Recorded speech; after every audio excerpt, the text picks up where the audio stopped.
दोस्तों, ये वीडियो देखिए। in Palestine or any other country where oppression occurs, because you don't care about the oppression occurring here. And I understand that you guys are all horrible people, but the thing is, 2,300 people being evicted in the last year, those are votes. And you guys, those are votes to win here in Bakersfield. And while you guys parade Gandhi around as a Hindu holiday called Chaitra Navratri, it starts off this week, I remind you that these holidays that we practice, that other people in the global south practice, believe in violent revolution against their oppressors. And I hope one day somebody brings the guillotine and kills all of you motherfuckers. दोस्तों, अक्सर ये देखा गया है कि भारत के अंदर हमारे सनातन धर्म को लोग अपशब्द कहते रहते हैं। रामाचा आदर्श, राम हा शाकाहारी नव्हता, तो मांसाहारी होता। 14 वर्ष जंगलात राहणारा माणूस कुठे जाणार हो ते शाकाहारी शोधायला?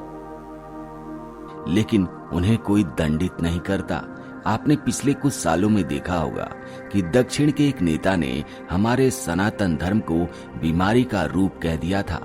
स्वामी प्रसाद मौर्य ने हमारे रामचरितमानस और भगवान राम के बारे में न जाने क्या क्या अपशब्द कहे थे।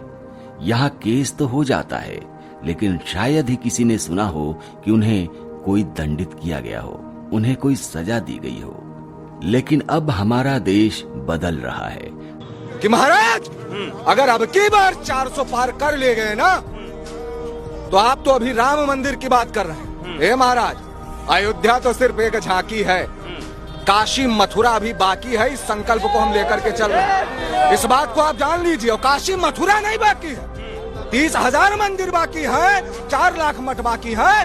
और हर उस जगह पर जहाँ जहाँ हमारे हिंदुओं के स्थान थे, अगर उनको तोड़ करके पूर्व में कहीं पर कुछ निर्माण किया गया है महाराज, तो डंके की चोट पर लेंगे।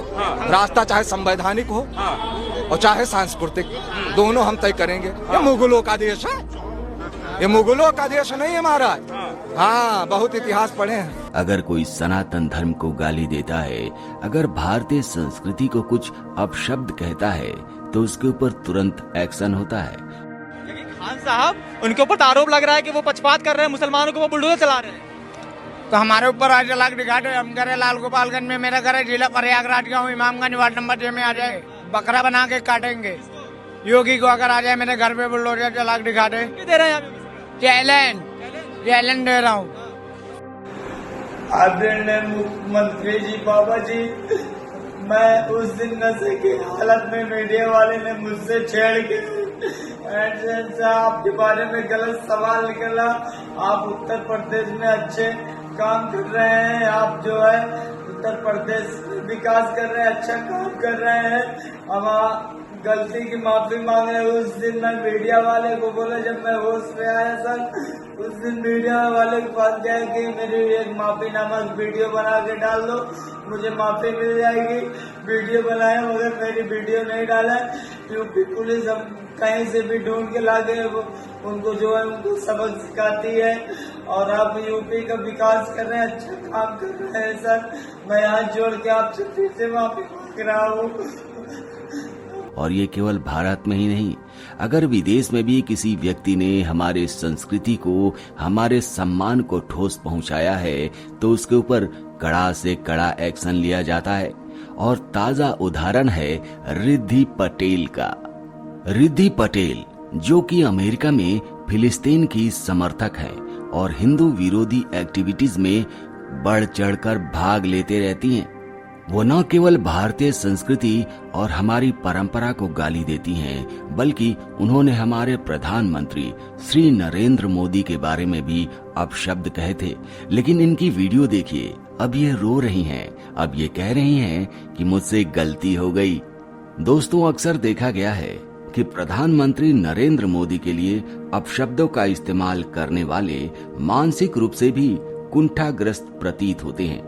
अब एक मामला अमेरिका के कैलिफोर्निया स्थित बेकर्सफील्ड से सामने आया है, जहां रिद्धि पटेल नाम की फिलिस्तीन समर्थक ने वहां के मेयर को हत्या की धमकी दे डाली। शुक्रवार को उन्होंने कोर्ट में पेश होना पड़ा। सुनवाई के दौरान वो रोने लगी। उन्होंने सिटी काउंसिलिंग के उन सभी सदस्य को हत्या की धमकी दे दी थी जो फिलिस्तीन के स्टैंड के खिलाफ है। उन्होंने बैठक में सिटी काउंसिलिंग के सदस्य को मां की गाली देते हुए कहा था कि हर पीड़ित को अपने अत्याचारी के खिलाफ हिंसक प्रदर्शन करने का अधिकार है और अच्छा होगा कि कोई गिलोटिन अर्थात सिर काटने का यंत्र लाकर तुम सबका गला काट दे। उन्होंने दावा किया कि पिछले कुछ वर्षों में उन्होंने बैठक में कभी भी मेटल डिटेक्टर नहीं देखा, इतनी पुलिस फोर्स नहीं देखी। ये सब इसलिए किया जा रहा है ताकि फिलिस्तीनियों को अपराधी साबित किया जा सके। मेयर करेन गो ने इसके बाद रिद्धि पटेल से कहा कि आपने जो कहा है वो एक धमकी है, इसलिए पुलिस अब आपको बाहर ले जाएगी और मामले को देखेगी।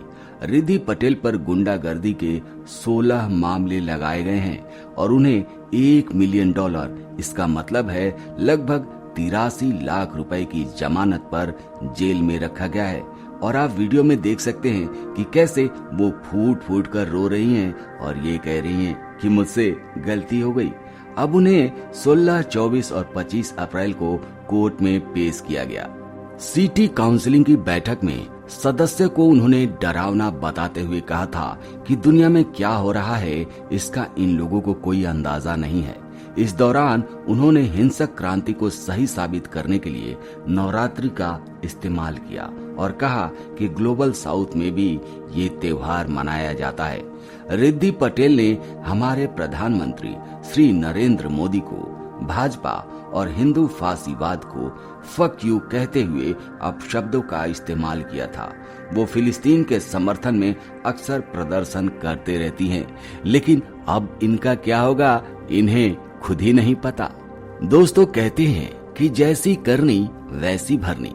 इन्हें लग रहा था कि ये भारत में नहीं है, ये यहाँ कुछ भी कह सकती हैं, किसी को भी गाली दे सकती हैं, भारतीय संस्कृति को बदनाम कर सकती हैं, हमारे प्रधानमंत्री को अपशब्दों का इस्तेमाल कर कर बदनाम कर सकती हैं, भाजपा को बदनाम कर सकती हैं।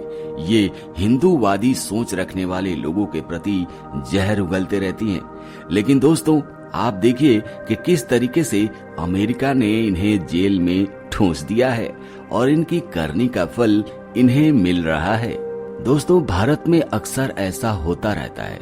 यहाँ पर राजनीति को लेकर बहुत सारे नेता हमारे सनातन धर्म को अपशब्द कहते रहते हैं, हमारे ग्रंथों को अपशब्द कहते रहते हैं। पिछले साल आपको याद होगा कि बिहार के एक मंत्री ने हमारे रामचरितमानस को अपशब्द कहा था। स्वामी प्रसाद मौर्य किसे याद नहीं होंगे, वो अक्सर रामायण के बारे में, हमारे ग्रंथों के बारे में अपशब्द कहते रहते हैं। बस हमें इंतजार है उनकी सजा का। क्या उन लोगों को भी सजा मिलेगी हमारे देश में? आप कमेंट करके जरूर बताइएगा। फिलहाल आज के वीडियो में इतना ही। मिलते हैं आपसे अगले वीडियो में एक नए टॉपिक के साथ। तब तक के लिए जय हिंद, जय भारत, जय सनातन।